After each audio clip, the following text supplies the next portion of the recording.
안녕하세요. 유관방 전설정의 안영미 원장. 식사정의 최미호 원장입니다. 오늘은 만병의 근원이라고 하시는 만성염증에 대해서 한번 말씀을 드리려고 합니다. 이걸 이렇게 약간 시리즈로 해서 이제 조금 더 자세하게 말씀을 드리려고 하거든요.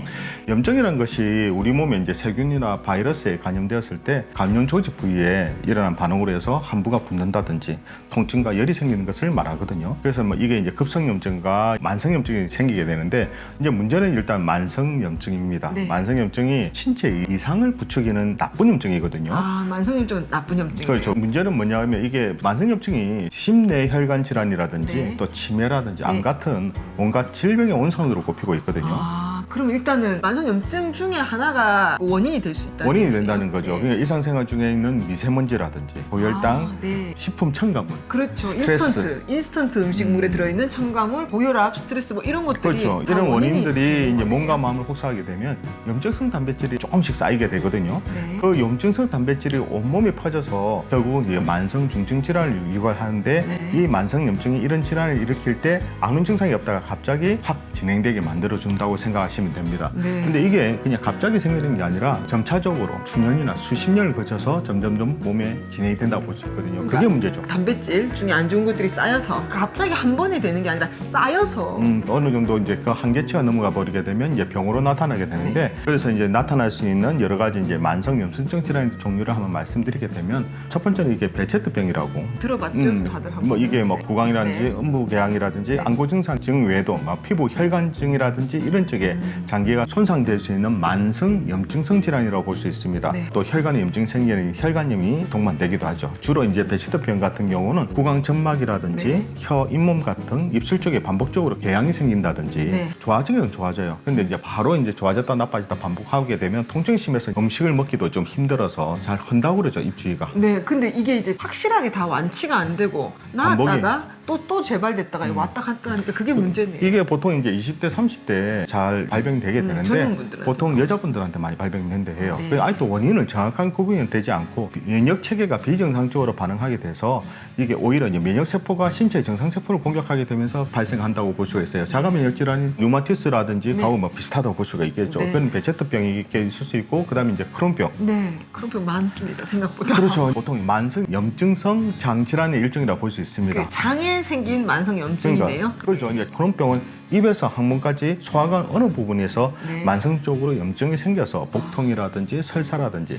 혈병 등을 이거 유발한다고 볼 수 있어요. 네. 이것도 역시 원인이 밝혀지지 않았어요. 그렇죠. 네. 그래서 유전적 요인이라든지 환경적 요인 그리고 우리 몸에 과도한 면역 반응이 복합적으로 작용한다 생각이 들거든요. 그래서 이런 것들이 만성 염증에서 발현된다고 저희가 볼 수가 있습니다. 네. 그리고 이제 아까 뭐 류마티스 네, 관절염 이것도 많이 들어봤죠. 네. 류마티스. 예. 음. 꼭 관절병이 아니어도 예, 류마티스가 그러니까 이게 우리 몸에 이렇게 면역 체계가 이상이 생기는 거거든요. 그래서 자기 몸에 있는 정상적인 것을 외부에서 침투한 적으로 이렇게 인식해서 그 뼈와 조직을 공격하게 되거든요. 그러다 보니까 통증이 생기게 되고 열이 나게 되고 아무래도 관절 부위 쪽에 많이 생기다 보니까 류마티스 관절염이라고 하게 되는데 네. 이것도 역시 조금 난시하고 상당히 치료도 어렵고 통증도 되게 심한 병이죠.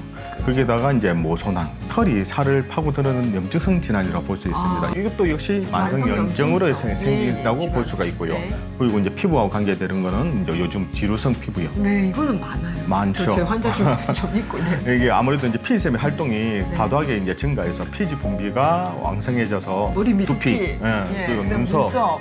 또 코, 입술에도 이게 피존이죠. 만성 염증성 질환이죠. 요즘 생각보다 많이 생기게 되고 네. 특히 이제 30에서 50대에서 많이 발생한다고 봐요. 그래서 네. 피부 쪽에도 문제가 생길 수가 있거든요. 네, 이런 것들이 아직까지 원인이 정확하게 나타나지 않단 말이에요. 그렇죠. 그리고 여기다가 건선. 네.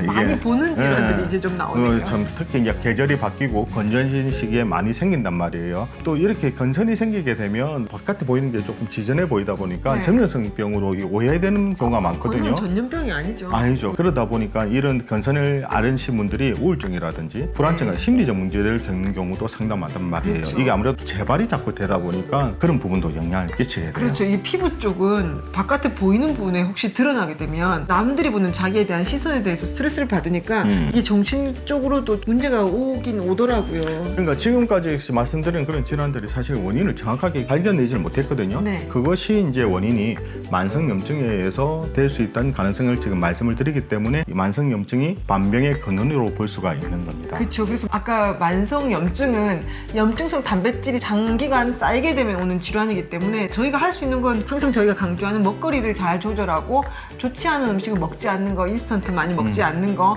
좋지 않은 걸 안 먹는 것이 좋은 걸 많이 먹는 것보다 더 하기가 어렵지만 그걸 실천해야 합니다. 그래서 이제 뒤에는 이제 그 네. 관리라든지 그 치료에 대해 어떻게 하면 될지 한번 말씀을 드리겠습니다. 네. 자, 오늘은 여기까지 하시고요. 네, 그래서 오늘 하겠습니다. 여기까지 하겠습니다. 이처럼 이제 궁금한 육아 정보는 언제든지 댓글 달아주시면 준비해 보도록 하겠습니다. 우리 아이들을 위한 잔소리쟁이 안유미 원장, 수다쟁이 최미영 원장이었습니다. 좋아요, 구독하기도 잊지 마시고요. 다음 영상에도 만나 뵙겠습니다. 육아는 한반.